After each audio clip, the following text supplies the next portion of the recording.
Hello, and welcome all to Movie Hunter, the show that tracks down the quality of all sorts of movies.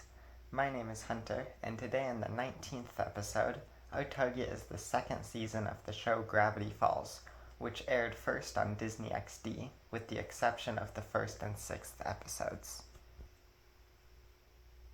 I'm not going to bother with too much preamble this time around, as if you've seen my video covering the first season, you pretty much get the idea by now.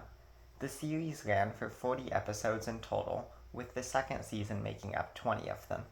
The season aired from August 1st, 2014 to February 15th, 2016 on Disney XD, as opposed to the first season which first aired on Disney Channel.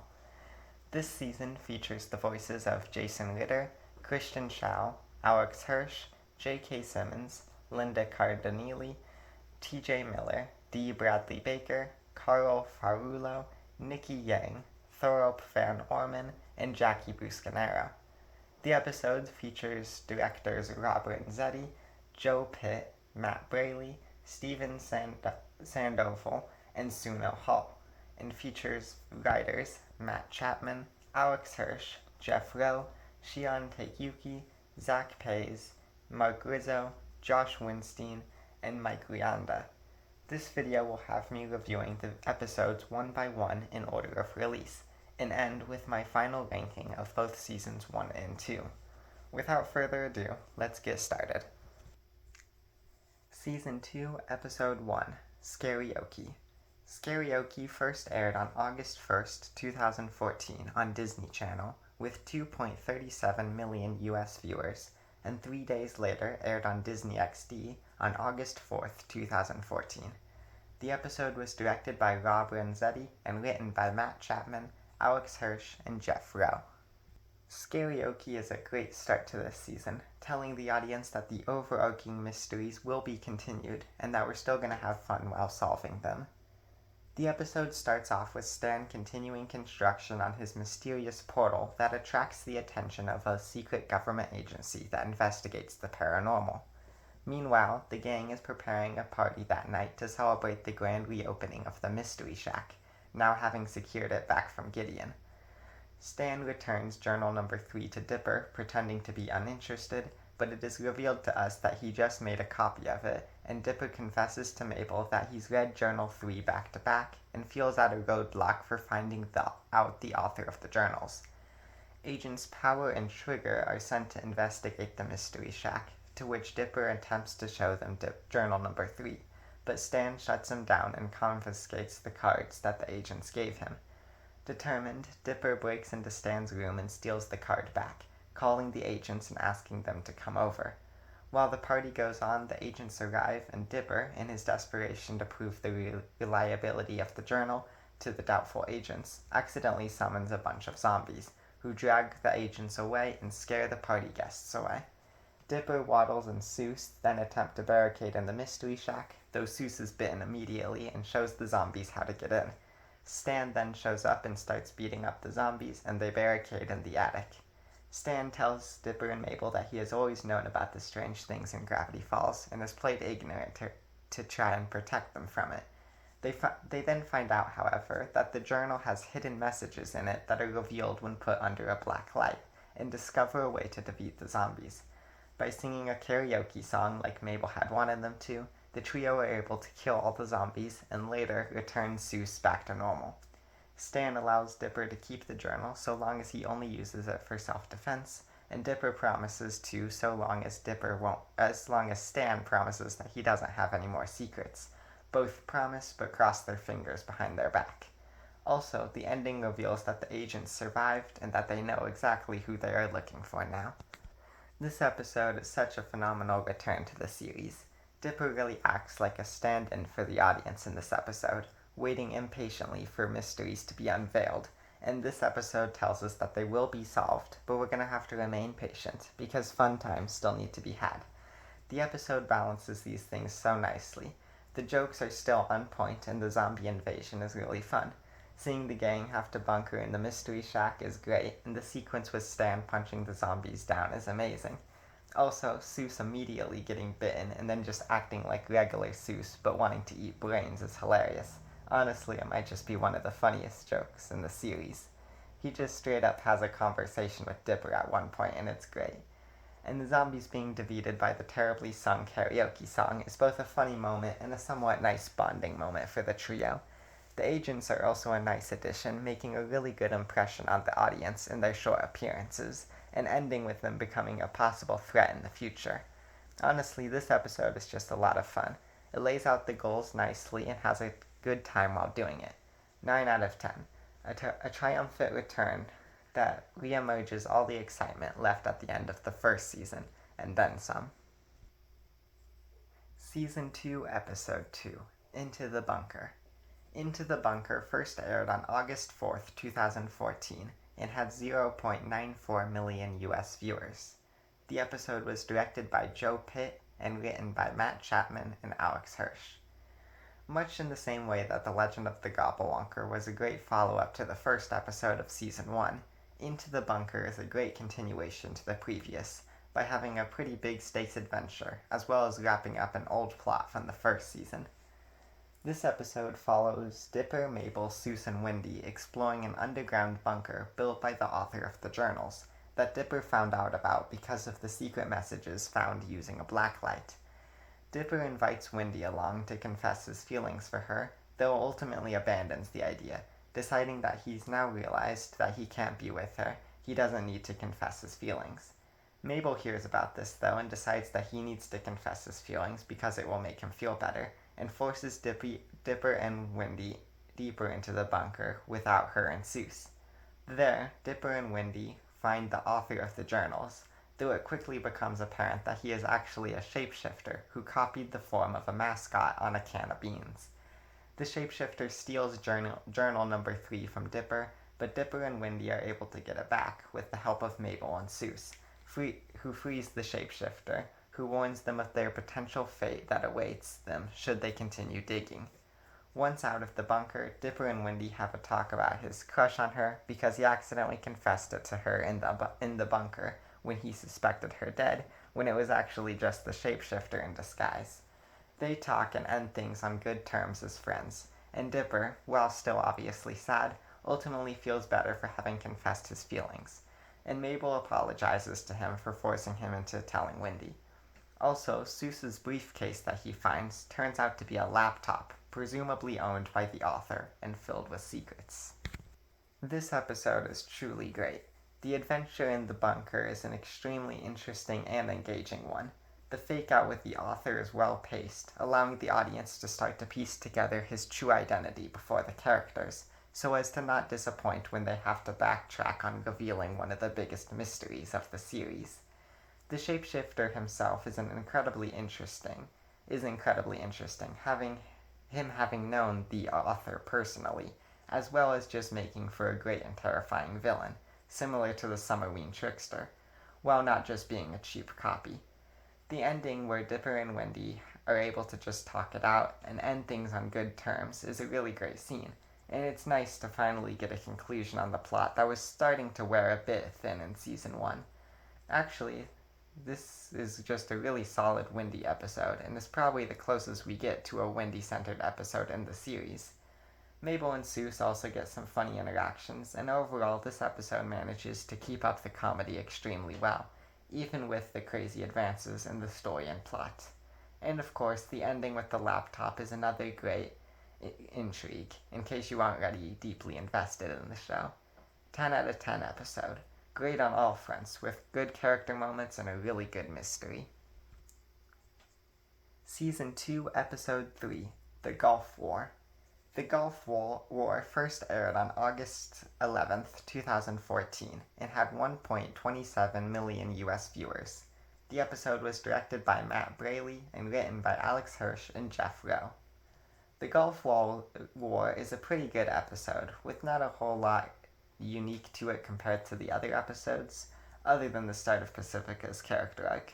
With that said, it's still a really good and funny time.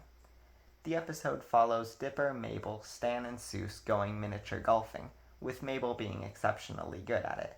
They're having a good time until Pacifica and her family show up and make fun of them. Mabel, tired of Pacifica's rudeness, challenges her to a miniature golf competition. While Mabel practices with Dipper, they discover that the mini golf courses have sentient golf ball people inside who are themed around the design of the hole, and all have a rivalry with each other. Mabel agrees to give one of them a sticker to resolve their feud and settle who is the best among them, if they agree to help them win against Pacifica. They agree, and Mabel wins at every hole. Trying to boost their chances, one of the groups kidnaps Pacifica with the intent to kill her. Dipper and Mabel are able to save her, and Mabel apologizes for cheating and admits Pacifica is the winner, which Pacifica accepts and takes the win somewhat humbly. This episode is really fun. Not a personal favorite of mine, but I can't deny how good it is. It is probably the weakest of the season yet, but honestly that's a good thing. With how lore-heavy the last 2 episodes were, this is a nice way to return to basics and have a fun adventure. The mini-golf courses make for a good setting. The golf ball people are a unique and well-executed concept. Stan and Soos occasionally get a fun moment, and the jokes are consistent as always, with Soos cutting W necks into his t-shirts being hilarious. The Big Henry scene also needs an honorable mention for being one of the most absurd things in the whole show.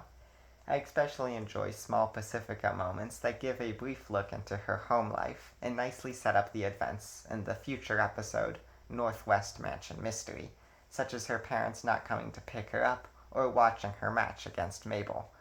Pacifica's golf trainer, Sergey, is also very funny, and I never hear anyone talk about him, so I guess I will. The ending of the episode is also pretty nice, with Pacifica riding home with the Pines and Soos, and experiencing what the average car ride is like. Very funny stuff. 8 out of 10. Not at the top of the list, but far from the bottom too. Season 2, Episode 4, Sock Opera. Sock Opera first aired on September 8th, 2014, and had 0.87 million US viewers. The episode was directed by Matt Braley and Joe Pitt, and written by Alex Hirsch, Shion Takeuchi, and Zach Pace. Sock Opera is a pretty good episode, and the return of Bill Cipher is very nice to see. Honestly, after finishing rewatching this episode, I had a lot more positive feelings for it than I originally thought. The episode follows Dipper and Mabel trying to unlock the laptop that they found in the bunker 2 episodes ago. That is, until Mabel meets a puppet-enthused person named Gabe. Trying to impress him, Mabel states that she has a puppet show at the end of the week, and now has to make up an entire play by Friday, leaving Dipper to solve the password on his own, now neglecting sleep. Eventually, Bill Cipher meets with Dipper to offer a deal where he gives him the password, and in return, Dipper does him a favor. The next day, desperate when the laptop threatens a data erasure due to the numerous failed attempts, Dipper agrees to Bill's deal when he states that he only wants a puppet in return. However, Bill chooses Dipper to be his puppet and takes over his body, leaving Dipper in the mindscape where no one can see him without a vessel. Bill then destroys the laptop because Dipper was close to uncovering some big secrets that would ruin Bill's supposed big plans, and he then seeks to destroy journal number 3, which Mabel is using for a prop in her puppet show, which leads them all to her play. There, Dipper tells Mabel what's happening with the vessel of her sock puppet of him, and Mabel is able to stop Bill, but at the cost of her play being destroyed. Gabe runs off and Dipper possesses his body again, but with the laptop destroyed, they're now behind again. This episode is pretty good, all things considered. At first coming back to this episode, I was concerned that Bill's first appearance in this season would be undermined from the fact that there are 2 different plots going on.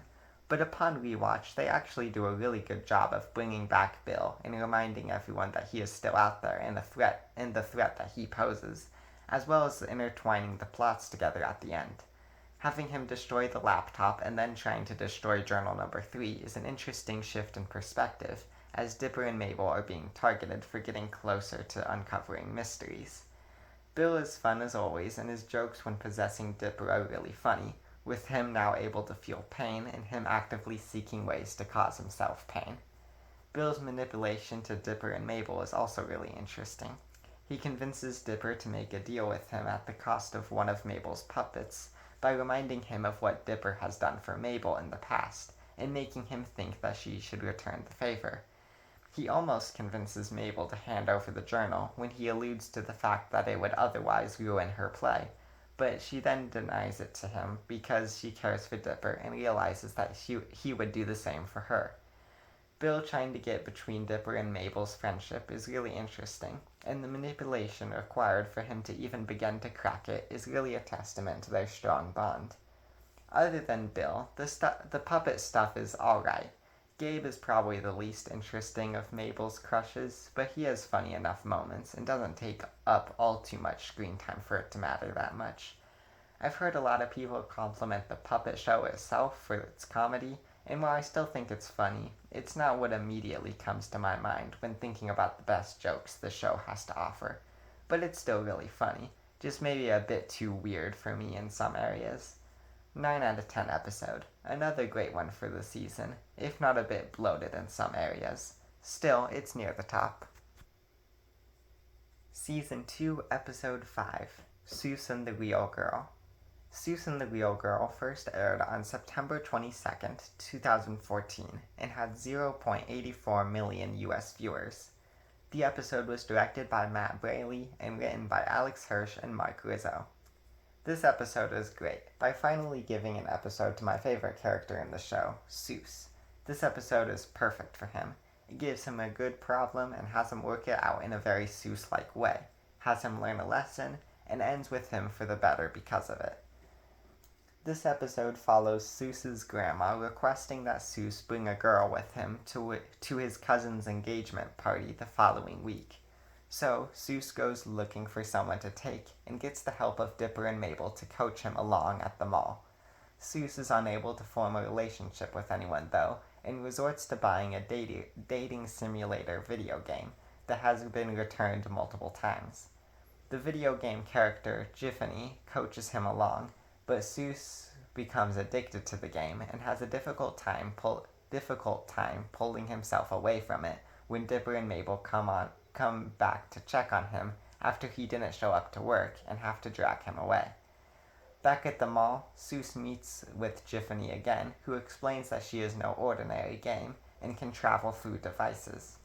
While riding a toy train, Soos runs into a girl named Melody, who he has a conversation with and ends up accidentally getting a date. He confesses this to Jiffany, who becomes very upset at Soos, and who has to pause the game and decides to take the game back to the store after his date. Jiffany, however, stalks him through various screens on his date and takes over the animatronic band that plays at the restaurant. Soos, Dipper, Mabel, and Melody are able to defeat them, and Soos defeats Jiffany by throwing her game in a fire. Soos apologizes to Melody, who agrees to go with Soos to his cousin's engagement party, but afterwards will be leaving town to go back home. Soos agrees, and they both continue to chat and meet up online afterwards. Also, a B-plot in this episode features Stan throwing away an old broken attraction named Goldie and trying to replace it with an animatronic badger that he attempts to steal. But when it comes to life under Jiffany's control, by coincidence, Goldie ends up biting its hand and defeating it, and Stan takes Goldie to Vegas in the post-credit scene. Such a fun episode. Soos is such a sweet person, and to see him in this precarious situation and being unable to find anyone to take is really sad. It's really the only time we see Soos sad, and it really makes you want to see him succeed. Jiffany is a great villain for the episode, having a very intimidating presence, a fun pixelated design, and is a very memorable character. Pretty much a mix between Rumble, who gets a nice cameo, and the Summerween Trickster, while also probably being better than both of them. Anyhow, this episode is also really funny. With Soos being center stage, the jokes are mostly Soos-centered, and Soos is amazing, so you do the math. Stan's subplot is also pretty good and funny, if not a bit short as to not take away from Soos's main plot. It really seems like Wendy was going to be a main character in Stan's plot, but she isn't, and that's a shame. It would have been fun to see a Stan and Wendy plot, but it's still a fun enough time. The real highlight, though, is just having Soos at the center, and that's pretty self-explanatory. Seeing his day-to-day life and him caring for everyone in his life is so sweet. I've always loved this simple scene in the beginning where he pauses his video game to help out his grandma. Seeing him end up with Melody is really nice, and they're so similar while also having Melody be her own character, even if we rarely ever see her again. Also, them having their first date at what is essentially a Chuck E. Cheese is hilarious. 10 out of 10 episode. Definitely one of my favorites. Season 2, Episode 6, Little Gift Shop of Horrors. Little Gift Shop of Horrors first aired on Disney Channel on October 4th, 2014, and had 2.31 million US viewers. It was directed by Steven Sandoval and written by Matt Chapman, Alex Hirsch, Shion Takeuchi, and Zach Pace. Little Gift Shop of Horrors is similar to the Season 1 episode Bottomless Pit, in that it is a collection of 3 stories tied together in one. This, however, is much less effective, in my opinion. The episode features an anonymous person who we see through the eyes of as they break down one night near the Mystery Shack and knock on the door. Stan answers and beckons them inside and attempts to sell them something by telling them stories about the objects. The first story, Hands Off, features Stan losing his hands to a witch after stealing a watch from her. Stan, Dipper, and Mabel then confront her and get Stan's hands back as a reward for helping her fix up her place. The second story, Awakenings, shows Waddles eating a goopy mixture that Dipper made in order to make himself smarter. Waddles, being smart now, joins Dipper in making various inventions, but when Mabel misses hanging out with him, he decides to sacrifice his intelligence for friendship. The final story, Clay Day, shows Mabel getting scared after watching a claymation film, and so Stan, Dipper, and Soos take her to the director's house to show her that the clay figures aren't real. Upon arrival, they meet the director, and it turns out that the clay figures are alive and are evil, keeping the director, Stan, Dipper, and Soos as slaves. Mabel is then able to free them by facing her fears. We cut back to the Mystery Shack, and Stan, seeing that the person isn't going to buy anything, feeds them a potion and makes them into an exhibit called the Cheapskate. Like Bottomless Pit, this episode is going to be harder to rank because of it being 3 stories wrapped into one, and must be ranked as one. The first story is pretty generic, being similar to Toothache from the Bottomless Pit episode, but just less interesting. The witch is kinda fun, but overall this is my least favorite of the stories. The second story is much more creative, with having Waddles being super smart, but nothing much ultimately comes of it. The general message with Waddles choosing to be with Mabel is sweet though, and it has a couple of funny lines. The final story is easily the best, and honestly should have just been the entire episode. The whole sequence with the claymation figures interacting with the 2D environment is super cool and interesting. The episode is creative and funny and feels the most like a regular episode of Gravity Falls. Ultimately, this is a fairly weak package with not a whole lot to say about it. The Bottomless Pit is a much better episode and has a nice framing device, but this episode being told from the perspective of a random, nameless, faceless person just isn't as solid as a concept and is fairly off-putting. The whole episode is like that, actually. This episode is the one episode in the whole series that isn't canon, which doesn't lead to any unique moments, but rather feels like a lame excuse for the weird, off-putting feeling this episode has. 7 out of 10, near the bottom of the list so far. I guess Season 2 had to slow down eventually, but luckily it picks right back up in Season 2, Episode 7, Society of the Blind Eye. Society of the Blind Eye first aired on October 27th, 2014, and had 1.07 million US viewers. The episode was directed by Suno Hall and written by Matt Chapman, Alex Hirsch, and Zach Pace. Society of the Blind Eye continues right off of sock opera and continues the mystery of who wrote the journals by involving McGucket in a secret society.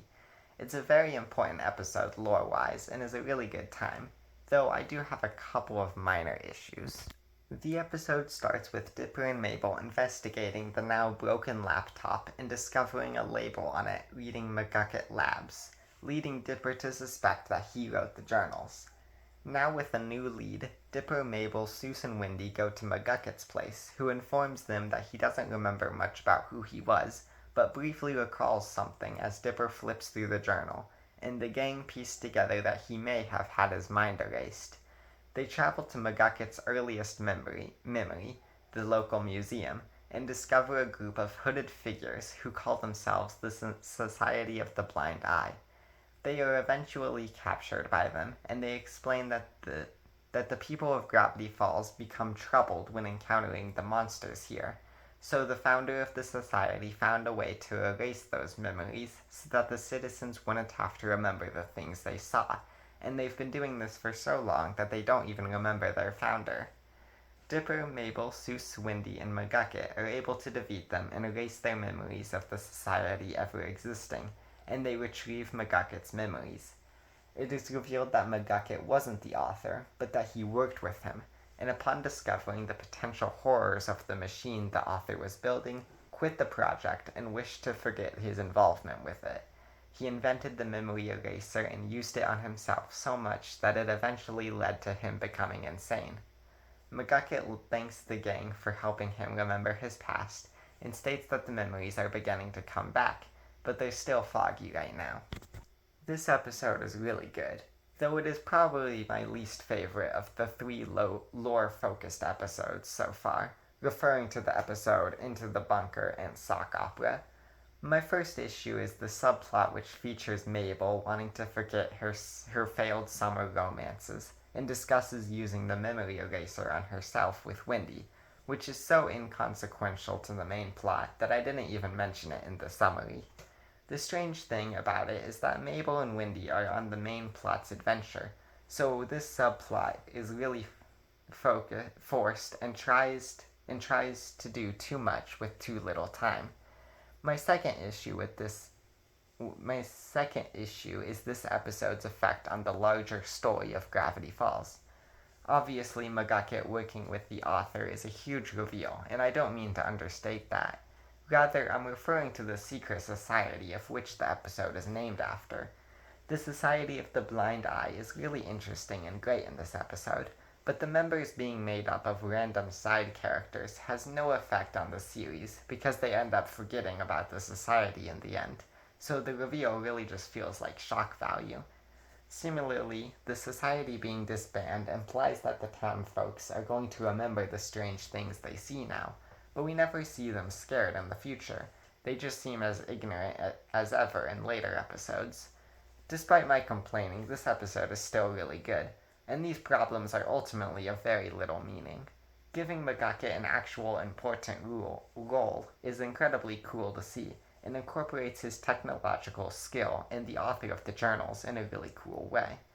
The continuation of the mystery is incredible, and shouldn't be understated, but specifically looking at what this episode individually has to offer, and what the larger conversation surrounding this episode already is, I figured I'd prioritize my minor complaints with this episode, rather than restating the obvious cool expansion to the story. 9 out of 10 episode. Real good, though probably at the low end of the season thus far. Season 2, Episode 8, Blendin's Game. Blendin's Game first aired on November 10th, 2014, and had 0.78 million US viewers. The episode was directed by Matt Braley and written by Alex Hirsch and Jeff Rowe. Blendin's Game is a really fun episode that balances two important plot lines pretty well, or at least as balanced as two important plot lines can be in a single episode. The episode follows Dipper and Mabel discovering that today is Soos's birthday. Upon throwing him a surprise party, he acts strangely about it and finds an excuse to leave. Stan and Wendy explain that he doesn't like his birthday for unknown personal reasons, and so to cheer him up, Dipper and Mabel take him away to play laser tag.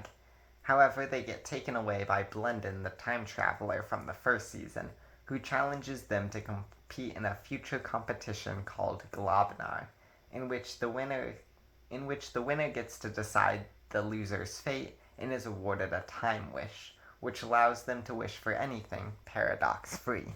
Blendin wants revenge for Dipper and Mabel getting him fired and arrested, and plans to use his time wish to make them not exist. Dipper and Mabel plan to escape, but end up 10 years in the past, where they find a 12-year-old Soos celebrating his birthday. They follow him and discover that Soos hates his birthday because his dad never bothered to show up for it, despite promising to every year, claiming that he is busy, sending postcards from places like Vegas. Dipper and Mabel realize that if they can beat Blendin at Globnar and win the time wish, they can wish for Soos's dad to visit him on his birthday. They then turn themselves in and compete against Blendin, narrowly beating him and winning the time wish. They first get to choose Blendin's fate, but decide that they should try to do right by him and give him back his job, as well as some hair on his head. They travel back to the present and present Soos with the time wish, saying that he can wish for his dad back. Soos instead chooses to wish for Dipper and Mabel to be healed up after their competition, stating that they fought through time and space for him. Meanwhile, his dad didn't care enough to even visit him on his birthday. He declares Dipper and Mabel are his family. He also reveals that he wished for a slice of infinite pizza, which is possibly the best time wish. This episode, while not quite being as solid of a story as the episode Soos and the Real Girl, still manages to exceed that episode in a few regards, while also delivering a really sweet ending. Let's start off with the one complaint I have, and that is the pacing. With Blendin's revenge and the whole Globnar event, the episode has to juggle the Soos stuff and the Blendin stuff, and to its credit, it does a really good job with what it has, but I still feel like it could have greatly benefited from being a two-part episode, or maybe even just an extended one, like in the future episode A Tale of Two Stands. As is, the Globnar stuff at the end is really the only thing that's affected, as it's very rushed and doesn't get time to explore its cool potential. Other than that, though, this episode is great. Soos's plot is incredibly tragic, with his deadbeat dad and his revelation at the end that Dipper and Mabel are his family. The entire ending is my favorite part of the episode, with its really mature theme and sweet nature that does wonders for Soos's character as a whole, because of what a sweet guy Soos became, despite his rough upbringing. The Blendin stuff is also great. As I mentioned in the Season 1 video, the time traveler's pig I find to be overrated in many regards, one of which being the semi-strange way Blendin is handled. However, this episode redeems that in many ways, by having his grand return and ending on a sweet note as well, with Blendin getting his job back and forgiving Dipper and Mabel because they chose to lend him a helping hand, even though he tried to destroy them. Not a perfect episode, but a really sweet one all around. 9 out of 10. Season 2, Episode 9, The Love God.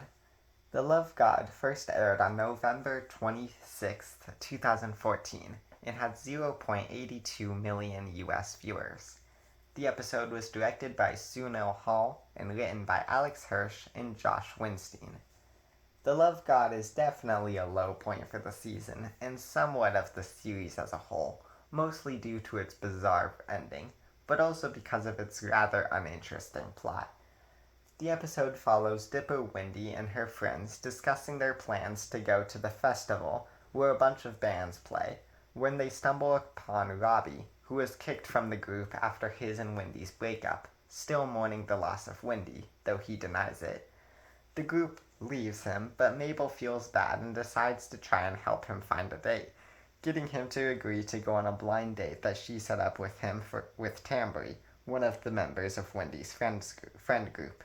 The two immediately don't get along, but Mabel gets a chance to save the date upon meeting the Love God, one of the singers for the festival, who has potions that can make people fall in love. Mabel steals one and uses it on Robbie and Tambry, and the two start going out. Mabel goes to deliver the news that Tambry won't be going with the friend group because of her date with Robbie, which causes the group to quickly turn to turmoil for numerous reasons, and the group breaks up, leaving Dipper and Mabel to try and pick up the pieces. They go to the festival and find the love god, stealing his anti-love potion, but are caught by him, which leads into a chase. Meanwhile, Stan and Soos release a hot air balloon of Stan's face to try and appeal to the festival's demographic. But the balloon quickly sets on fire and lands on the love god, not killing him, but distracting him long enough for Dipper and Mabel to get to Robbie and Tambry. Upon seeing the two, however, Mabel sees that they make each other happy, and they leave them be. The group naturally comes back together, Robbie included, when Thompson has a run-in with the security for bringing in snacks. So this episode is really not all that great. The main plot, aside from being largely uninteresting, has a really odd ending, with Robbie and Tambry being left alone, the message being not to mess with people's fates. However, the obvious flaw in that logic is that the reason they were in love in the first place was because of tampering with fate by Mabel. So the lesson should have been that using the potion on them in the first place was wrong, not using the potion on them the second time. Aside from that, Wendy's friend group has never been all that interesting to me, and the way they easily dissolve upon one of their members and one of their ex-members going out is not a good look for them. Dipper is also weirdly sidelined in this episode, not having a whole lot to do. The episode still has some good parts, namely the love god is a pretty funny character. Seeing a bit into Robbie's background is nice. A nice cameo by Melody talking with Soos on the computer is nice. And of course, Stan's hot air balloon that says, "I heart kids," that ends up tearing to read, "I eat kids," is hilarious. Other than that, this episode is an easily unmemorable one, with the occasional standout moment, though largely in a negative way. 7 out of 10. Near the bottom so far. Season 2, Episode 10. Northwest Mansion Mystery.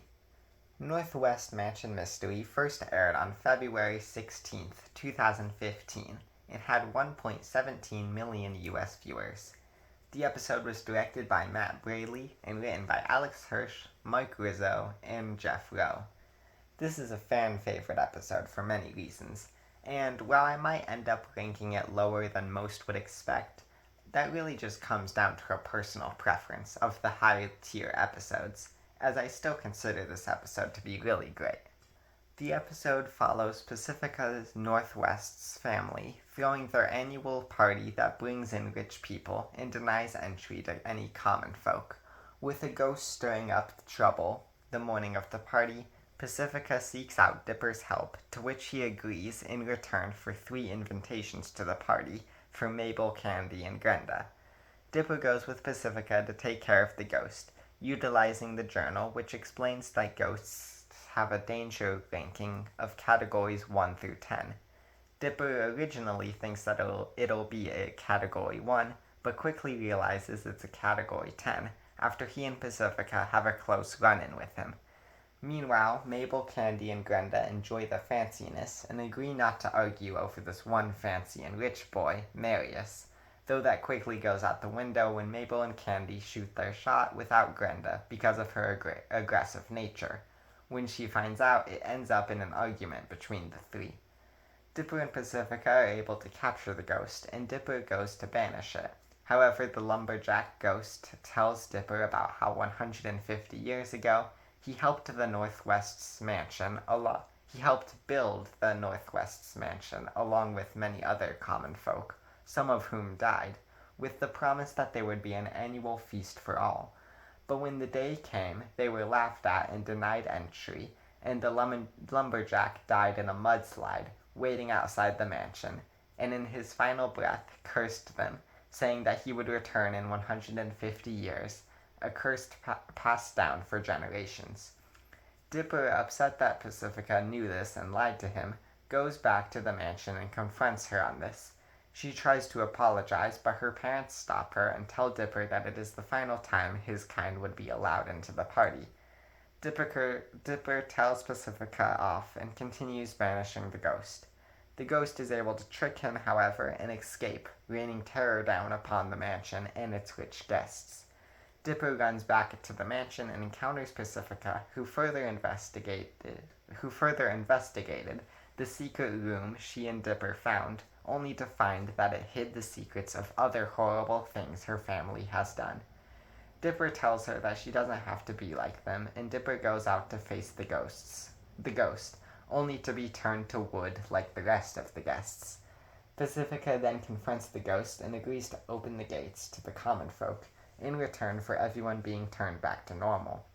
The ghost agrees, and Pacifica opens the gates for everyone, and the ghost, having gotten his justice, leaves, with his damage being undone. The common folk rush into the mansion. Mabel, Candy, and Glenda make up after Glenda gets Marius's phone number, and Dipper and Pacifica enjoy the party. The ending shows Dipper being pulled aside by McGucket, who warns him of terrible upcoming danger. And the post-credit scene shows the two secret agents from the first episode of the season, who were secretly at the party, who say it's time to start the next part of their plan. This episode is a great one, mainly because of Pacifica. She was a character that was pretty one-note in Season 1, exclusively serving as the antagonist for episodes. But this season really wanted to change that up and flesh out her character in a way that makes sense, starting subtly in the Gulf War and getting fully established in this episode. The episode is paced in a pretty unconventional way, but perfectly is able to tell Pacifica's story. It opens with us seeing her being treated unfairly by her parents, then the whole thing with the ghost where she bonds with Dipper gets resolved halfway through, and the lies of the Northwest are then revealed. Then Pacifica has a nice talk with Dipper, and she ends up saving the day by giving the ghost its justice and breaking the chain of her family name. Her character arc throughout the series is great, and due largely to this episode. This episode also serves as a great adventure and Gravity Falls episode, still maintaining its usual creativity and fun writing, while also adding a level of terror that's shocking for its kids show status. That is awesome to see. The Lumberjack's backstory also introduces the interesting and larger conversation of unfair treatment of lower classes. If I had to nitpick one thing, I'd say that Mabel's side plot with Candy and Glenda is kind of lame.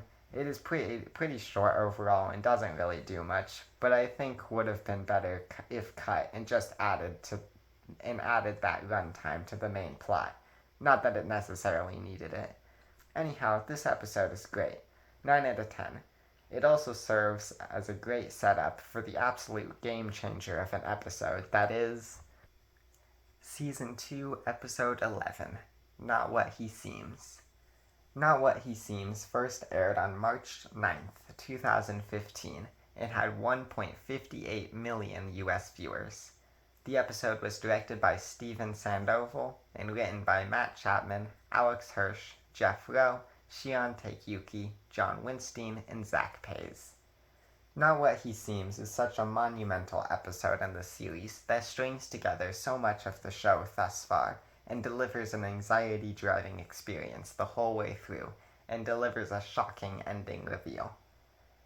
The episode opens with Stan finishing the portal, with a timer for when it will finish charging that predicts it to be later that day, and creating minor gravity anomalies that causes everything in town to momentarily float. We then see Stan, Dipper, and Mabel playing out in the front yard of the Mystery Shack, just like any other day, when suddenly Agents Power and Trigger show up with a bunch of special ops, who arrests Stan on the grounds of theft of toxic waste the previous night, and for conspiracy of building a doomsday device.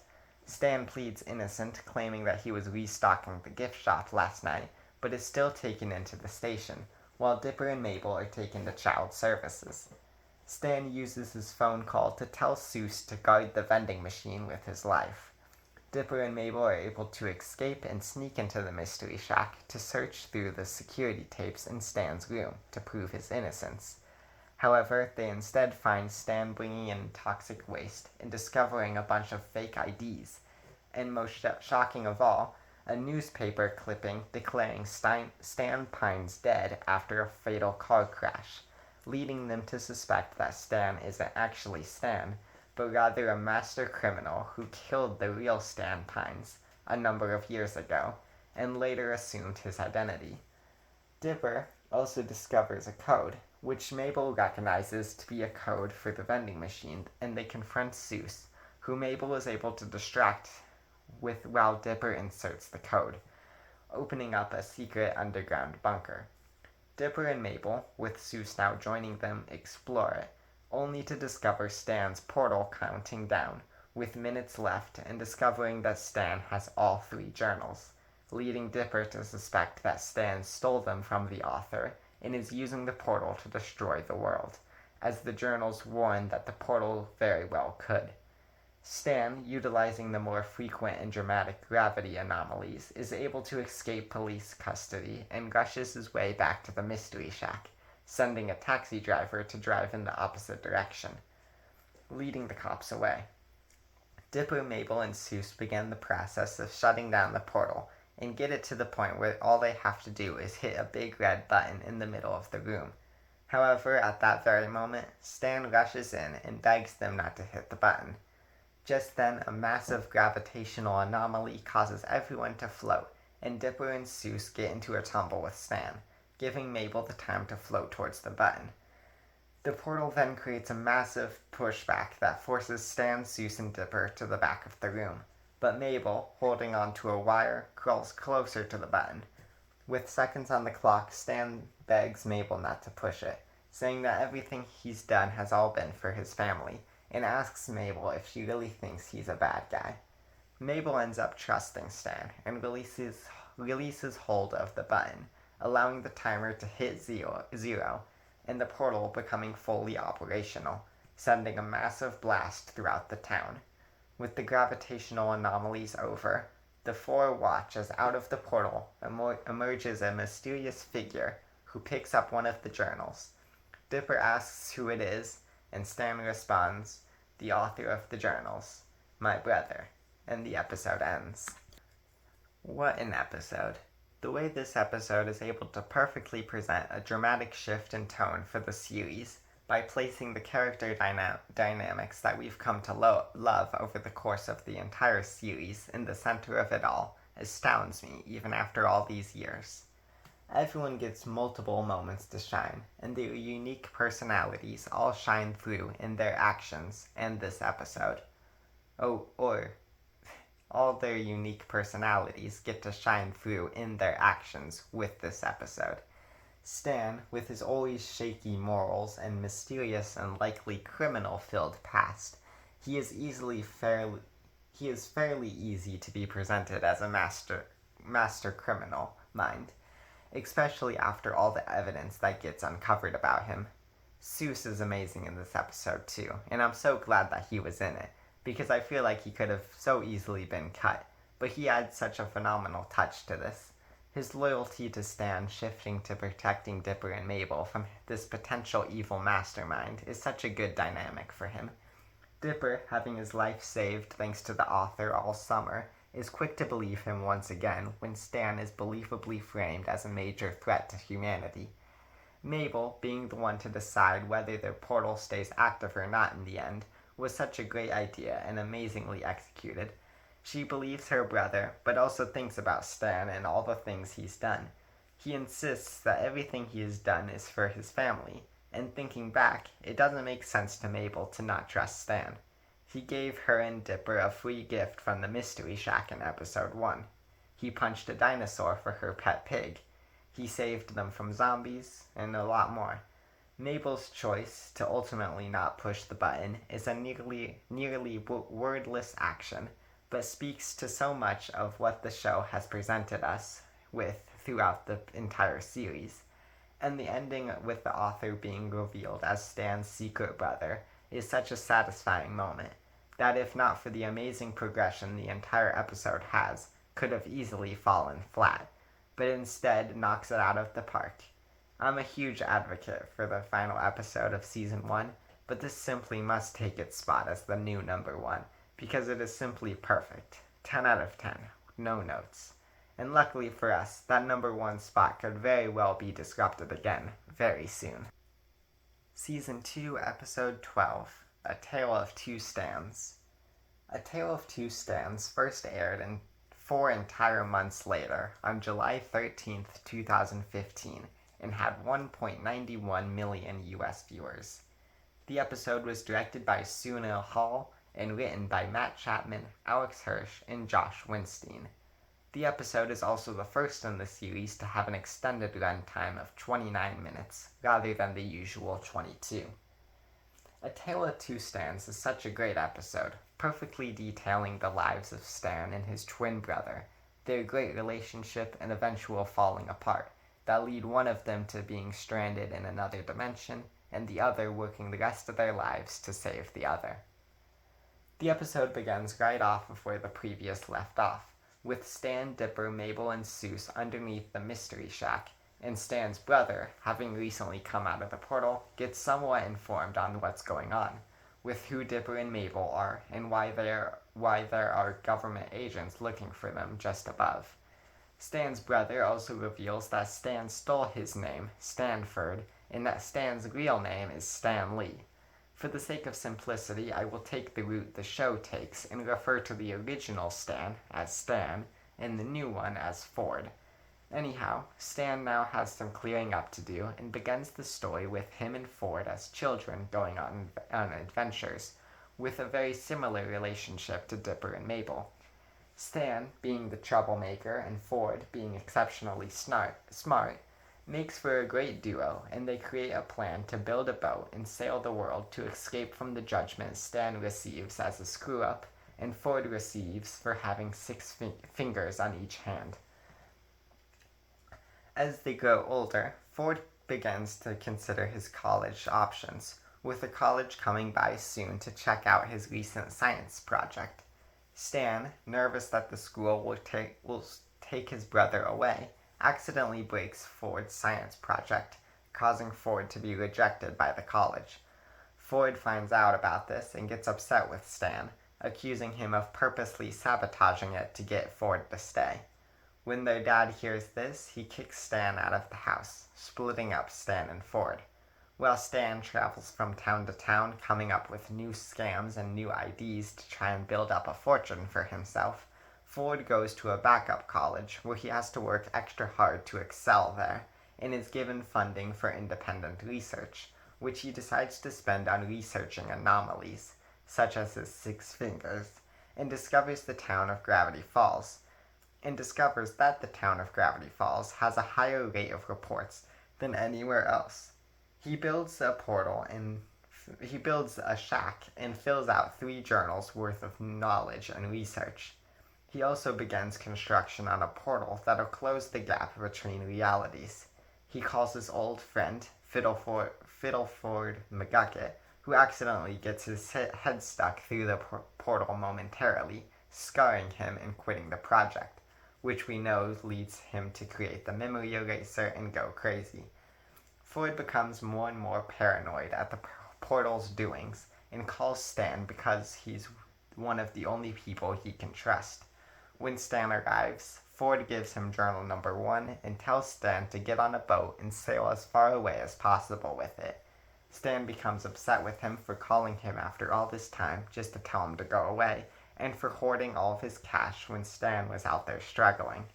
Ford then gets upset with Stan for making him to lose his chance at his dream college all those years ago, and the two get into a fight, which tragically ends with Ford being picked up by the portal, and Stan, unable to save him, is left with the shack and does what he can to fix the portal by studying journal number 1. Eventually, Stan needs money, and so he repurposes Ford's shack into a tourist trap named the Mystery Shack. 30 years pass, and the Mystery Shack was formed, but every night Stan went back to the portal, trying to undo the damage he caused. When the story finishes, the 5 of them are able to erase the memories of the government agents and send them away. Stan and Ford then talk, with Ford wanting Stan out of his house when summer ends, and Dipper and Mabel go back home, and Stan wants Ford to thank him for saving him, to which he declines, leaving the 2 twins still on bad terms, even 30 years later. The episode ends with Mabel becoming worried that she and Dipper will turn out the same way that Stan and Ford did. This episode is fantastic, and it's not hard to see why. Stan and Ford's backstories are expertly told, and the way they split into two separate ones as the twins are separated is tragic. Seeing these two with a bond as strong as Dipper and Mabel being torn apart by stupid mistakes that, despite their selfish nature, are done because they care. You really understand both sides. Ford wants to move on to bigger and greater things, while Stan feels like he doesn't have anything better waiting for him, and thinking that he needs Ford more than Ford needs him. Stan becomes a fugitive and professional con man, and while Ford goes on researching the mysteries of Gravity Falls. When they eventually meet again, it ends in turmoil, with neither willing to forgive the other, and ending with Ford literally becoming trapped by his work, and Stan having to finally dedicate his life to something so that he can save his brother. Simply brilliant how the story is told, with the extended runtime really helping. On top of that, this episode is still hilarious, with Stan's ventures as a salesman being my favorite. It's also got references galore, revealing so much in-between lore to really fill out the gaps in the stories, such as McGuckett's involvement with Ford's portal, and the building of the Mystery Shack, and the making of the journals. To cap it all off, Mabel's worries that her and Dipper will grow to fall apart becomes a haunting thought not just for her, but to the audience as well. 10 out of 10 episode. There's a lot of debate in my head about whether this episode is better or worse than the last, but I think I'm going to have to give it to the previous here, simply because that it was a mystery that the entire series had built towards, while this one is more of a self-contained story that is meant to give much-needed backstories to Stan and Ford. With that being said, this episode easily takes second place, and it is no contest. Season 2, Episode 13, Dungeons, Dungeons, and More Dungeons. Dungeons, Dungeons, and More Dungeons first aired on August 3rd, 2015, and had 1.22 million US viewers.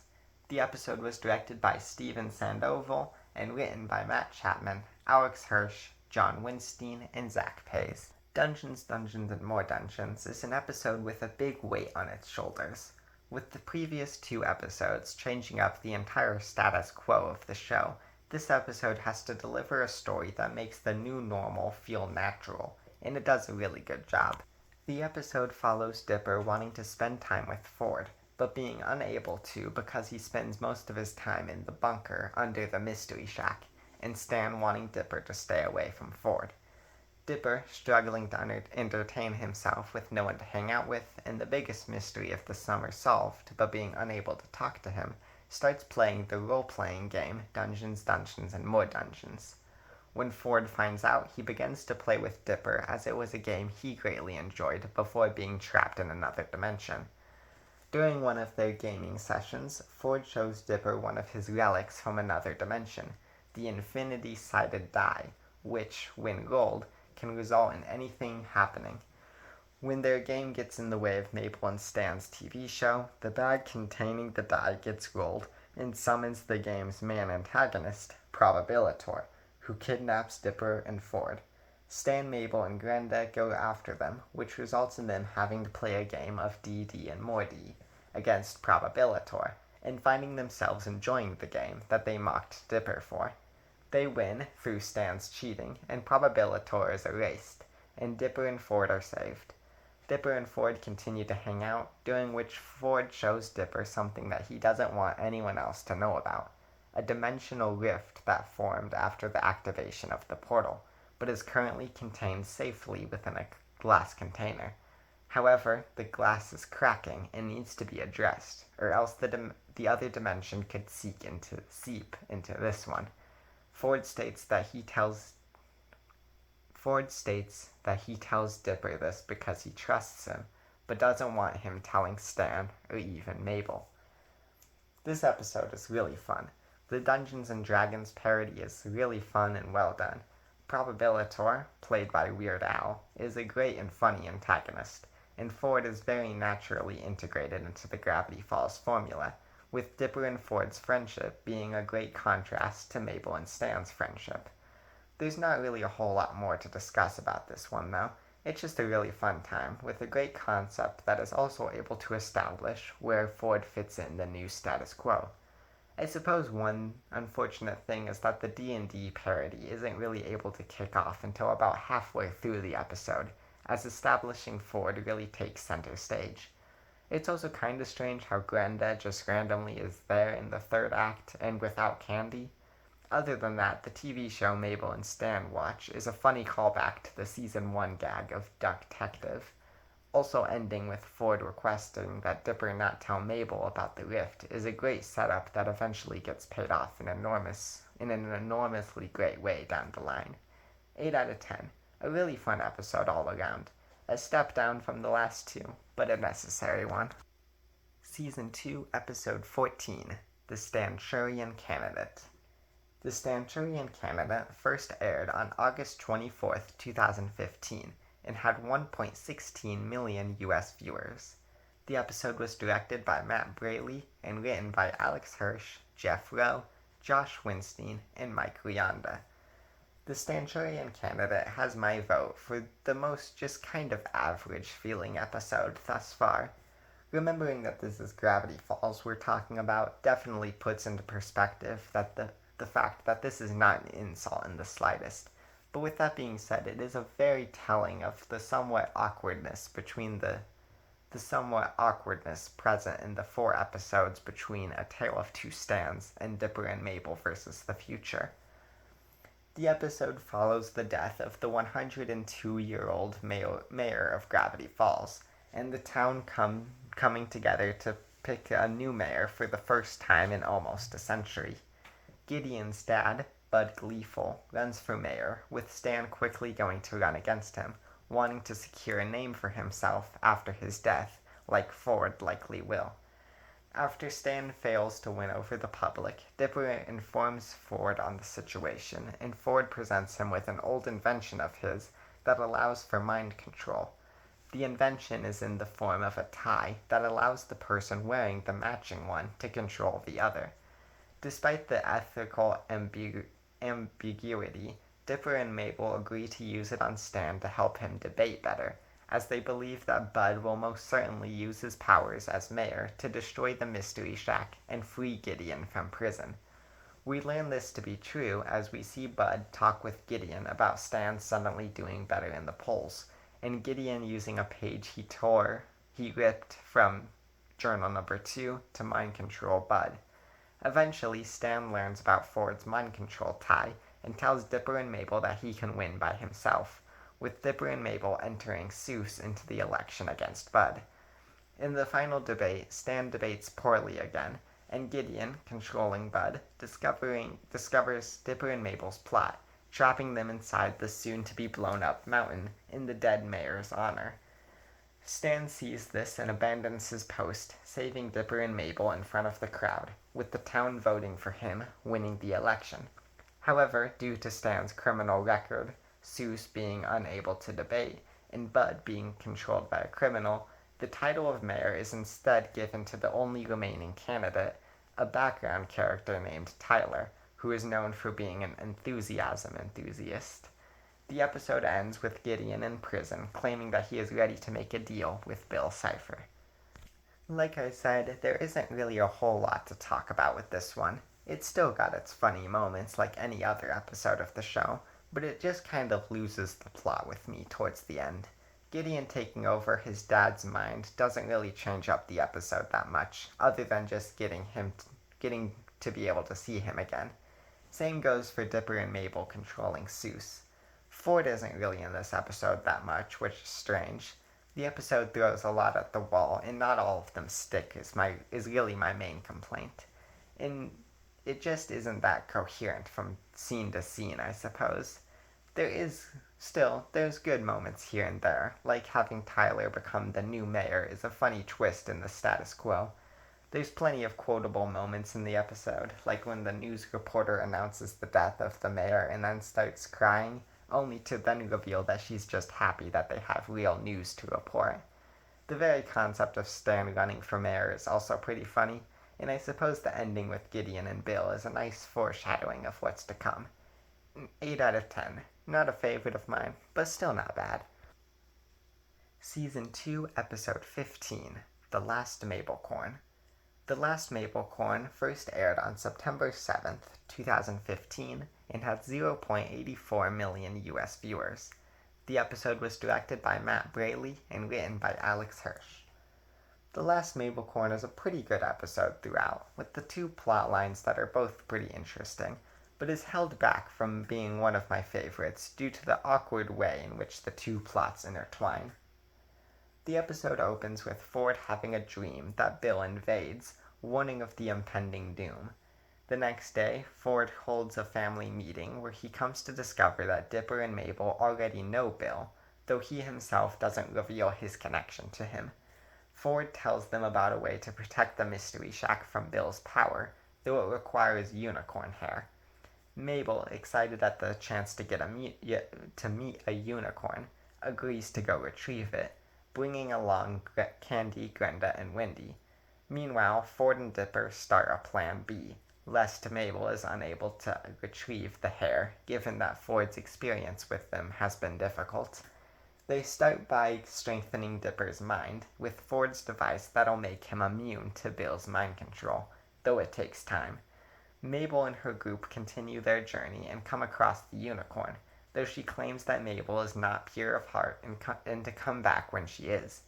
Mabel and her friends then go on to do 1,000 good deeds, and return to the unicorn only to once again claim that she is not pure of heart, much to Mabel's dismay and her friends' anger.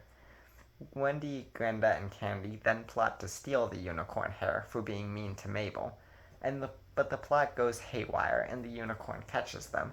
But the other unicorns stumble upon this and reveal that unicorns can't actually tell whether or not a person is pure of heart, and that they are just jerks, spiking a fight between the two groups. Meanwhile, Ford falls asleep waiting for the machine, and Dipper gets curious about Ford's secret nature regarding his past with Bill. Dipper gets the idea of putting the machine on Ford and reading his thoughts, only to uncover an old memory of Ford and Bill making a deal. Ford then wakes up and apprehends Dipper and is able to calm him down and comes clean about his history with Bill. He reveals that long ago he faced a roadblock on his project and summoned Bill out of need for assistance. Bill was then able to fool Ford with flattery into building the portal. After Ford realized the portal's true purpose, he was able to shut down the portal, but Bill warned of his return, bringing Ford to the desperate state we see him in A Tale of Two Stans, when he meets up with Stan again. Ford then tells Dipper that they aren't the first people to be tricked by Bill, but with any luck, they could be the last. Mabel then returns with the unicorn hair. Ford tells her that she is a good person, and the Mystery Shack becomes protected from Bill's powers. The ending shows Bill seeing this and claiming that he'll just need to possess someone on the outside. Let me start by saying that this is a good episode, and I still do like it. With that said, I think that this completes the trilogy of Gravity Falls episodes that I find to be overrated, and I think a large part of that comes from the unnatural way in which the two plots intertwine, and the missed opportunities that I see. Firstly, Mabel's plot doesn't interest me all too much. I appreciate the idea of Mabel trying to prove to the unicorn that she is pure of heart, but I don't feel like a deeper lesson ever comes of this. It's just that the unicorns are jerks, and so they beat them up. Funny? Yes. Wasted opportunity? I personally think so. Still really funny, though, for what it's worth. Secondly, Dipper and Ford's plot only really gets focus in the first and third acts of this episode, with the third act containing the best parts of it, with us learning Ford and Bill's history. My problem here is that I think this episode, or even the next one, should have focused entirely on the backstory between Ford and Bill. Though what we do get is serviceable, personally I feel like it just goes over the basic points of the story, and that it would have been cool to get an entire story. Something like the episode The Avatar and the Fire Lord from the TV show Avatar: The Last Airbender. At the end of the day, this episode is still a lot of fun, and an important one in the approaching uprising of Bill. 8 out of 10. Despite how much I would have loved another backstory episode, I'm sure that the next one is great. Let me just see here and... oh. Season 2, Episode 16, Roadside Attraction. Roadside Attraction first aired on September 21st, 2015, and had 0.91 million US viewers. The episode was directed by Sunil Hall and written by Alex Hirsch, Jeff Rowe, and Josh Winstein. Commonly regarded as the worst episode of Gravity Falls, though as often a point of praise, oddly enough, as for being the worst episode, the episode isn't really that bad, though not devoid of bad elements. However, I do have a somewhat unique perspective of this one that may just prevent it from coming in dead last.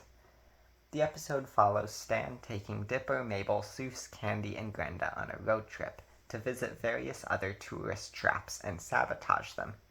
While on the trip, Dipper talks with Stan to get over his crush with Windy ending, and Stan gives Dipper his dating tips, encouraging him to test them out on the road. As they continue sabotaging the competition, Candy develops a crush on Dipper after seeing him being more confident. Visiting their final stop, Mystery Mountain, Candy invites Dipper on a trip alone on the mountain with her, to which he reluctantly accepts. To boost Dipper's confidence again, Stan flirts with the attendant at the entrance and goes off to spend her break with her. Dipper and Candy travel to a part of the mountain which prides itself on having new mummies to display daily, much to Dipper's confusion. However, Dipper accidentally makes a jerk out of himself when all the girls Dipper met on his trip just so happened to see him on his trip with Candy, and it is revealed to them all that Dipper was just mindlessly flirting with them. Stan is then kidnapped by the attendant, Darlene, after she reveals herself to be a spider person who eats people and makes mummies out of them. He calls Dipper to save him, and Dipper grabs Mabel, Candy, and Glenda, who save Stan and escape on the tram car.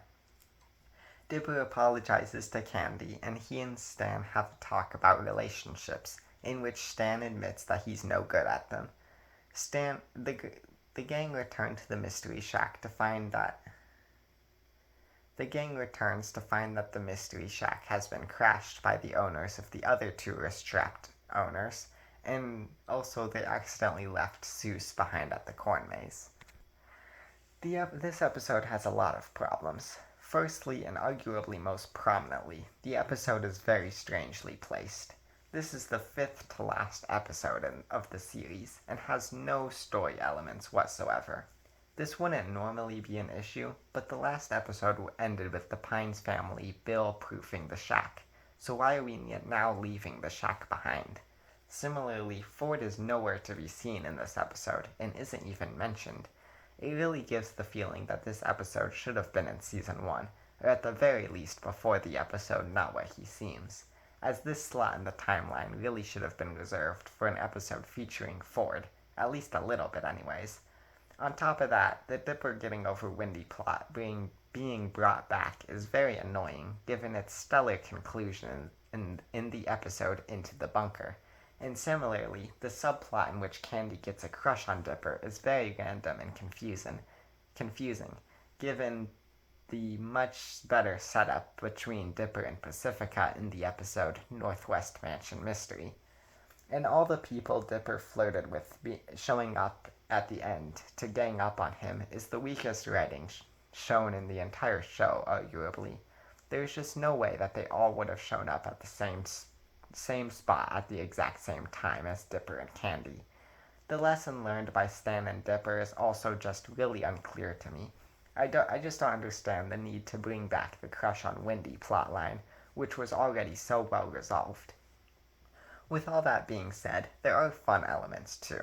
There's the given for Gravity Falls episodes, such as funny jokes and quotable moments, but on top of that, the Spider Person is a fun mystery to have in the finale, and the various unique locations that they visit make for fun set pieces, with my favorite being the final location, Mystery Mountain. This is where most of my enjoyment comes from, actually. I've taken a lot of vacations to Oregon, and every time we go to a tourist trap, more likely than not, we see something that this episode took inspiration from, or even a photo of the cast and crew visiting the location, with the owners excited to tell people about how their location was inspired for an episode in a Disney cartoon. My personal connection to this episode pushes it up a slight bit higher than the others, and is simply something I cannot ignore. 7 out of 10 episode. Still near the bottom, but I like it more than most for personal reasons. Season 2, Episode 17, Dipper and Mabel vs. the Future. Dipper and Mabel vs. the Future first aired on October 12, 2015, and had 0.94 million US viewers. The episode was directed by Steven Sandoval and written by Matt Chapman, Alex Hirsch, and Josh Winstein, with the outline by Alex Hirsch and Mark Rizzo.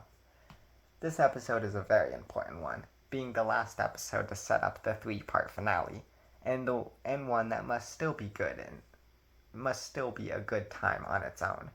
The episode before the finale has become a recent obsession of mine, as they are the episode put in one of the most awkward positions, but Gravity Falls is a great example of how to make a great one. The episode follows Dipper and Mabel becoming excited for their birthday in a week, which falls on the last day of summer. While Mabel makes preparations for their party, Dipper joins Ford in a quest to seal the crack forming in the dimensional rift that, if broken, would allow Bill instant access to their world. Soos drives Mabel to the local high school to see if they can use their gym, where they run into Wendy, who tells Mabel about the harsh reality of what high school is really like, worrying Mabel, who was previously looking forward to it. Soos, seeing Mabel's distress, takes her to Candy and Grenda's to hand out invites, but she learns that they will both be out of town on the last day of summer. Meanwhile, Ford leads Dipper to an alien UFO that crashed there millions of years ago, and is home to the adhesive needed to seal the rift. There, Ford asks Dipper about his future and offers him an apprenticeship when the summer is over. Dipper is excited at the prospect, but is hesitant to leave Mabel behind when she goes back to California alone. They accidentally trick the security system, activating security drones that kidnap Ford when they sense Dipper's panic. Dipper is able to steal his nerves, though, and disable the drones, saving Ford. Ford then makes a point out of the moment to point out Dipper's capabilities, which leads Dipper to accept his offer. Mabel, heartbroken by her excitement that quickly got turned to utter despair, is consoled by Stan, who tells her that just because you grow up doesn't necessarily mean you need to grow up. When Mabel says she wants to stay in Gravity Falls, Stan tells her that at least she'll have her brother, and envies the fact that he can't say the same. Mabel, feeling better, overhears Dipper and Ford's conversation on the walkie-talkie, in which Dipper says he'll stay with Ford in Gravity Falls after the summer. Mabel confronts Dipper about this, which ends in her running out of the door, grabbing Dipper's backpack by mistake. Mabel goes to the woods where she wishes that summer could last forever, only for Blendin the time traveler to appear and ask for the rift in return for a time bubble that'll make summer in Gravity Falls never end. Mabel agrees, not knowing what the rift is, but Blendin smashes it open, and it is revealed that Bill had possessed Blendin and can now enter Gravity Falls in a physical form. He knocks out Mabel, and the chaos begins. This is definitely one of Gravity Falls' best, showing the perfect lead-up to Weirdmageddon, and the unfortunate fact that this series has to come to a close, brought about by the characters' regrets, flaws, worries, and aspirations. The dynamic between Dipper and Ford is amazing, as well as their adventure. Seeing Dipper get the opportunity to get exactly what he's always wanted, but at the cost of experiencing life with Mabel, is a monumental moral dilemma. Ford's characterization in this episode is the star of the show for me, though. In previous plot-heavy episodes, we've seen time and time again Stan's screw-ups, all of them he's admitted to and has spent his life trying to fix. Now, we get the pieces connected to see how Ford's also made mistakes, but hasn't taken to fixing them in the same way, and how he's prone to make them again. Ford unfairly unfairly pushes his beliefs onto Dipper as he tries to convince him of the relationship between him and Mabel as suffocating and keeping him from great opportunities. Not to say that Mabel is a bad person, that's not what he's saying at all, but because of his own experience with Stan, Ford believes that Dipper leaving Mabel is the best thing for them both. On top of that, Mabel gives the rift to Bill after her devastating position of the episode, where she has to face the reality of summer ending. Because of Ford's natural mistrust of people, Ford neglected to tell Stan or Mabel about the rift, and as such led to Bill getting his hands on it. This episode is a phenomenal one, with so many brilliantly written scenes and so much depth behind character actions. I didn't even get a chance to talk about Mabel's plotline all that much, but it's equally as lovable. So devastating to see Mabel being shown the difficulties her future awaits and the inevitable end of summer, which is very relatable because we, the audience, don't want the show to end either. However, the chilling ending makes way perfectly for the amazing 3-part finale. 10 out of 10. Season 2, Episode 18, Weirdmageddon Part 1. Weirdmageddon Part 1 first aired on October 26, 2015, and had 1.41 million US viewers. The episode was directed by Sunil Hall and written by Alex Hirsch and Josh Winstein. As the first part of the 3-part finale, it is very similar to the first episode, Tourist Trapped, as it is a great example of what to expect, while also serving as a great episode itself. The episode starts right off of the heels of the last, with Bill taking a physical form and beginning his reign on Gravity Falls, summoning his henchmaniacs and flying eye bats that turn the people of Gravity Falls to stone. Bill also causes overall weirdness across the town, including weirdness bubbles, and gaining so much power that he is even able to take down Time Baby. Dipper and Ford attempt to take him down, but Bill encases Ford in gold and burns the journals. Dipper gets away, where he encounters Wendy at the local mall, and they run into Gideon, who has been broken free from prison and now serves as Bill's sheriff, along with his prison mates. The two drive away in a climactic car chase, at the end of which they run into Soos, and they try getting into the giant locked bubble, which they believe Mabel is trapped inside of. This assumption is proven correct by Gideon, who happily talks about how Mabel is finally his, but Dipper is able to talk him down, saying how Mabel would never be with him acting this way.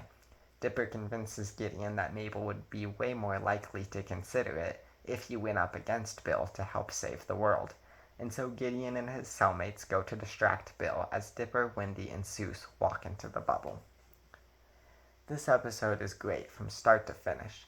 I love how the episode shows the truly desperate stakes now set on the character, with the show really going all out to exemplify how weird and powerful Bill is, and with the opening scene being a great example of this. On top of that, Ford's capture and the burning of the journals is a devastating blow, as the two most useful assets to the protagonists have now been taken. The scene where Dipper tries to confront Bill in a way that perfectly mimics his confrontation of Gideon in the end of the last season, but with this time Dipper losing, is another great show of the uphill battle they are fighting. On the whole, I also just really enjoy the references to past episodes that are small enough to miss, but exciting to notice. On this very rewatch, it occurred to me that the mall Dipper and Wendy stake out in is the very same mall present in the episode Soos and the Real Girl. I like how Wendy is the first person Dipper encounters after Bill's takeover, and how she's able to calm him down and help him devise a plan to rescue Mabel. Gideon is a ton of fun in this episode. His grand return has been very anticipated at this point, and his redemption, while slightly rushed, is very satisfying nonetheless, and a logical conclusion for his character to go. Of course, Bill is still a bunch of fun, despite his up and threat, and even Soos gets some pretty great moments, and I'm glad that he got to be included in the adventure too. Overall, just a very solid episode. Maybe a bit too much set up to be considered the best episode so far, but nonetheless an easy 10 out of 10. Though, quick side note, am I the only one who finds it weird that Blendin never returns after Time Baby's death? Like, that's weird, right? Season 2, Episode 19, Weirdmageddon Part 2, Escape from Reality. Weirdmageddon Part 2, Escape from Reality, first aired on November 23rd, 2015, and had 1.67 million US viewers. The episode was directed by Matt Braley and written by Alex Hirsch and Jeff Rowe. This episode is a great middle point for the three-part finale. While it does have quite a bit of tonal whiplash in the colorful and cheery world of Mabelland, it is well worth it for the finishing of Dipper and Mabel's arcs, with them facing their conflict head-on and ending with them on the same side again, ready to face reality once and for all. The episode starts off with Bill bringing his minions to take over the rest of the world, but finding out that they are trapped within the confines of Gravity Falls. We then see Dipper, Wendy, and Soos entering Mabel's prison, but finding that it isn't really a prison, and more so a manifestation of Mabel's dreams called Mabelland. Mabel doesn't want to leave it, believing it to be better than the real world, as Mabelland provides you with everything you want, and can last forever. Soos and Wendy quickly are tempted into it, seeing how much better this world is, but Dipper sees through its lies and is taken to court after breaking the one rule, to not mention reality. In the court case, Mabel defends the fantasy world and Dipper defends reality, in which Dipper tells Mabel that he won't be taking Ford's apprenticeship because it'll mean missing out on so much of life, including being with Mabel. This convinces Mabel to leave Mabelland, leading to the group having to climb on top of a giant Waddles and bursting the bubble. Dipper, Mabel, Soos, Wendy, and Waddles then go to the Mystery Shack, where they are surprised to see Stan, as well as various other characters from the series. This episode is a lot of fun, and while that does result in a bit of a break from the apocalypse of the outside world, it does serve as a nice break where we can have a bit more fun with before the final episode. Even more importantly, though, this episode also resolves the conflict between Dipper and Mabel so well, and completes the arc for them both greatly. Dipper denies Ford's apprenticeship, realizing that the cons far outweigh the pros, and Mabel comes to terms with reality, realizing that life may be rough, but it's the moments of togetherness that make it worth living. I love the visual representation of this in the court scene, where Mabel gives a couple of examples of reality being cruel to both Dipper and Mabel, but then Dipper uses those same examples to show the way they helped each other overcome them. Other than that, this episode is also a ton of fun, with Mabelland being a really fun location, with lots of funny characters like Dippy Fresh. Bill, while only briefly appearing, continues his showing off of ultimate power by revealing the throne of frozen town folks, but also presents an interesting conflict of him not being able to reach the rest of the world, leading him to consider unfreezing Ford for his help. Overall, I'd say this is a step up from the last episode, being a great conclusion to Dipper and Mabel's feud, and also being a very fun episode in general, which is always something I can appreciate when it comes to finishing up a series, because while we obviously want the really cool and serious ending, having some last bits of fun with the characters is important too. 10 out of 10. Season 2, Episode 20, Weirdmageddon Part 3, Take Back the Falls. Weirdmageddon Part 3, Take Back the Falls, first aired on February 15th, 2016, and had 2.47 million US viewers. The episode was directed by Steven Sandoval and written by Alex Hirsch, Shion Takeuchi, Mark Rizzo, Jeff Rowe, and Josh Winstein. A phenomenal series finale that is easily one of my favorite endings to a show ever. From start to finish, it delivers everything one could ask for, and even more. The episode begins with Dipper, Mabel, Soos, Wendy, and Waddles reuniting with Stan in the Mystery Shack, and discovering that the unicorn hair placed around it protected it from Bill's weirdness, with Stan giving a home to various survivors, both human and mythical. The gang team up with McGucket and the other characters to create a plan to rescue Ford, who knows a way to defeat Bill, though Stan is against the idea. The plan involves bringing the Mystery Shack to Bill, by building a giant mechanical robot out of it. After finishing construction on the newly named Shacktron, confronts Bill and defeats his henchmaniacs, as well as temporarily taking out Bill's eye, to allow the rescue team to sneak inside the fortress. With the captured Gideon's help, they are able to free the townsfolk, who were turned to stone and built into a throne, including Ford. Ford then draws a zodiac sign on the floor, featuring Bill in the center and 10 symbols surrounding it. He tells them that this prophecy tells of a way to defeat Bill, and that they are able to correlate the 10 symbols to 10 of the characters in their mix. The 10 circle up and hold hands, but Stan gets into a fight with Ford over Ford never thanking him for bringing him back through the portal, which allows Bill time to capture 6 of them, leaving out Stan, Ford, Dipper, and Mabel. Dipper and Mabel are then able to distract Bill for a while as Stan and Ford work out their options, ending with Ford thinking that if he agreed to tell Bill the way to access the rest of the world, he might spare the twins. Ford makes the deal with Bill, allowing him into his mind, but Bill then finds out that Stan and Ford switched clothes and that he had actually entered Stan's mind. Outside, Ford shoots Stan with the memory eraser, erasing Stan's mind and Bill along with it. With Bill erased, his weirdness becomes undone, and his henchmaniacs are sucked back through the portal. The Pines then return to the Mystery Shack and talk to the confused Stan. Mabel, desperate to reclaim his memories, shows Stan her scrapbook, and miraculously, his memories slowly start to reform. As the Pines talk to Stan, he starts to regain his memories, and a week later is back to his old self. The town, working on repairing itself, celebrates Dipper and Mabel's 13th birthday, as the town now recognizes them as heroes. Ford talks with Stan about where he proposes to him a plan that involves the two getting on a boat and having an adventure, to which Stan gladly agrees. When Stan tells the town that the Mystery Shack will shut down for good and Soos gets upset, Stan instead decides to give the place to him.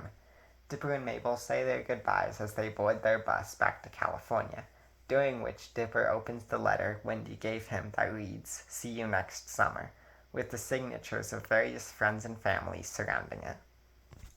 This episode is nothing short of incredible.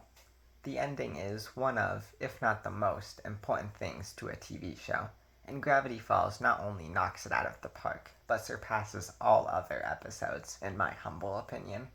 There's so much to discuss that I'm having a hard time knowing where to start. I love the references to previous episodes. Is it a bit of a cartoon cliche? Yes. Does that impact my enjoyment of it? Absolutely not. The references are so well done and come from such a place of love that it's impossible not to love it yourself. I could go on and on about all the amazing things in this single episode.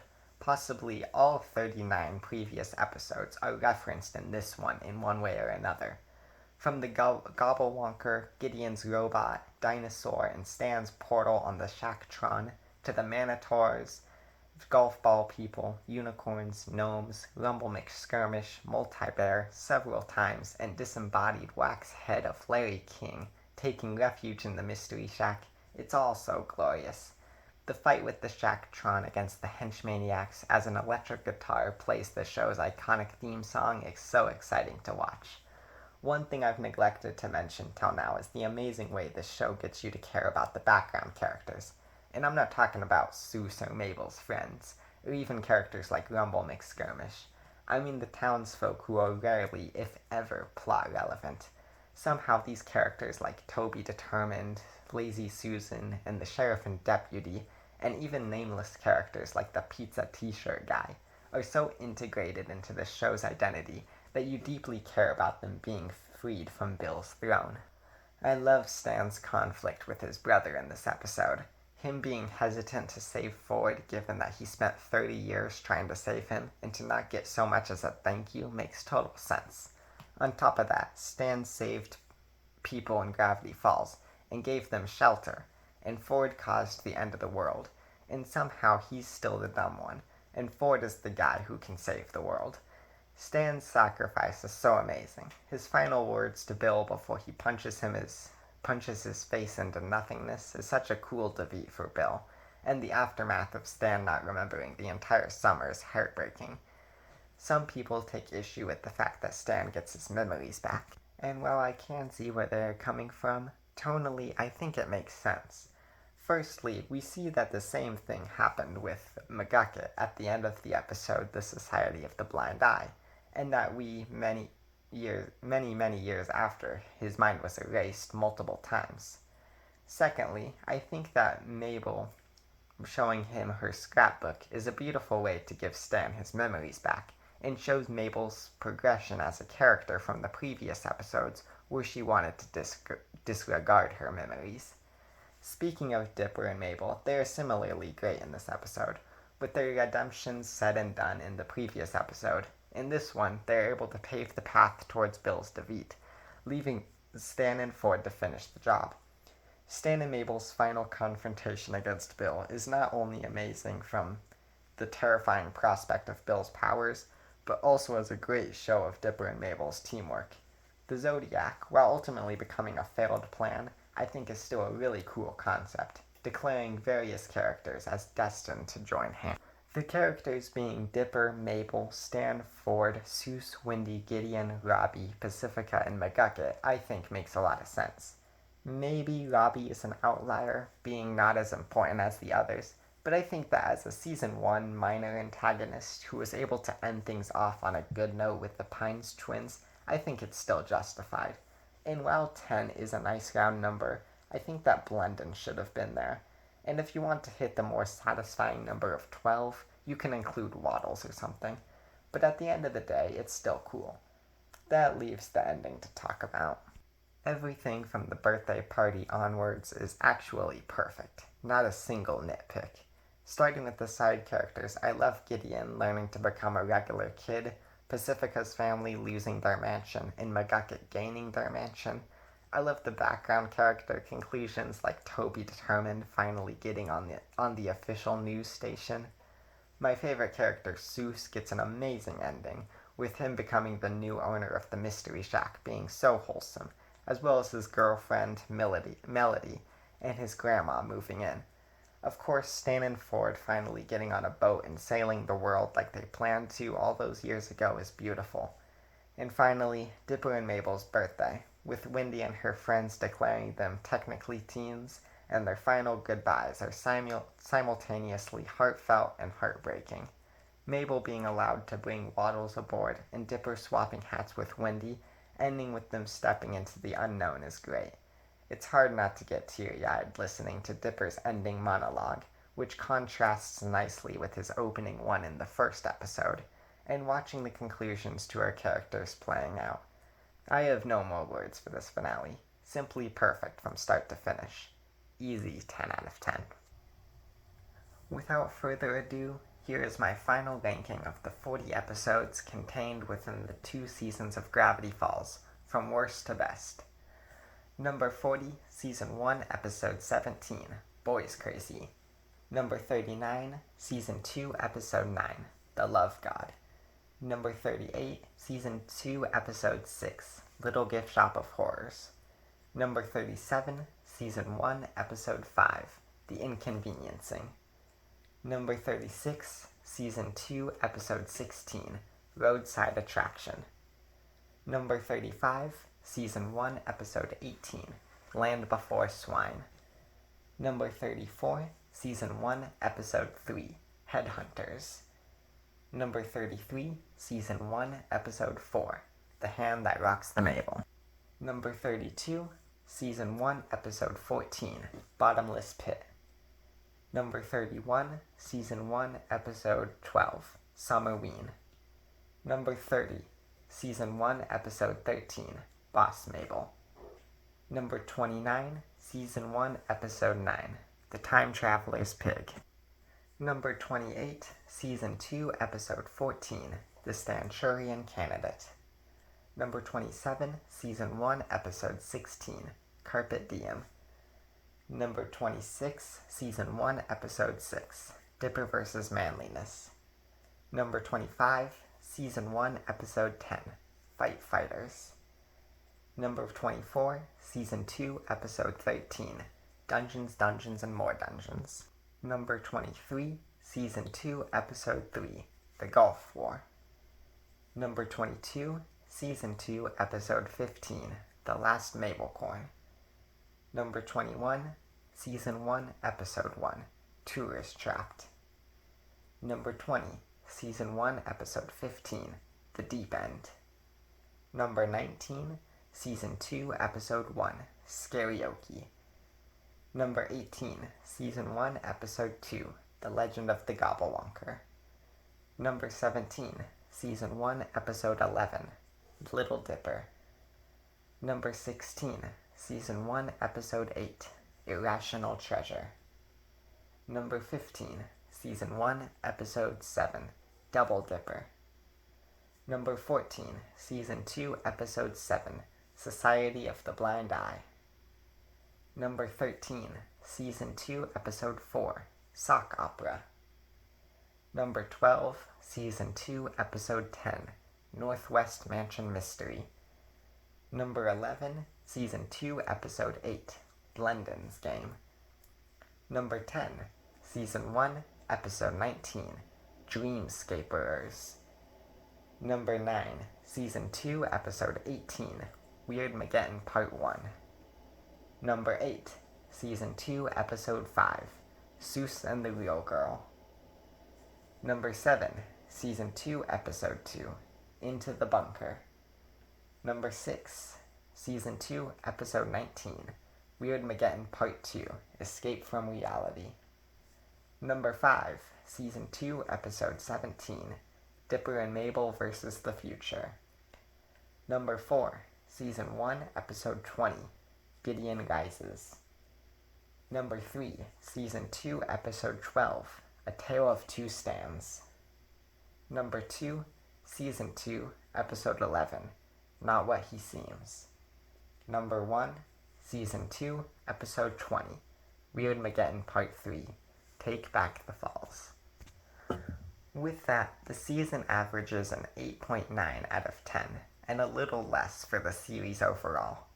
I'd say, however, that it's more than fair and accurate to boost both of those up to a 9 out of 10.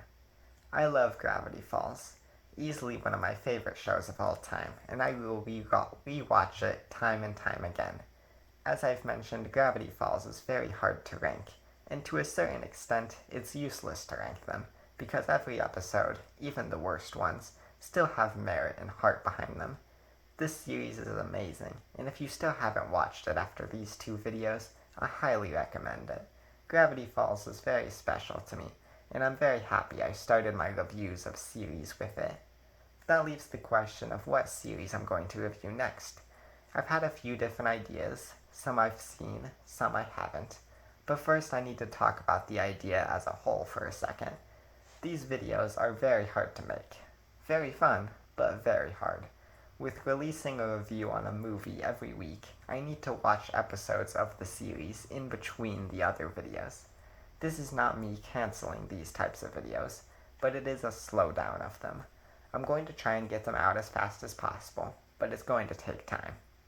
With that, the series I'm going to review next is Amphibia. Welp, that's all, folks. I hope you enjoyed, and feel free to share any opinions you had on the show. A new episode releases each week, so stay tuned to see which film I cover next. In case I don't see you, good afternoon, good evening, and good night.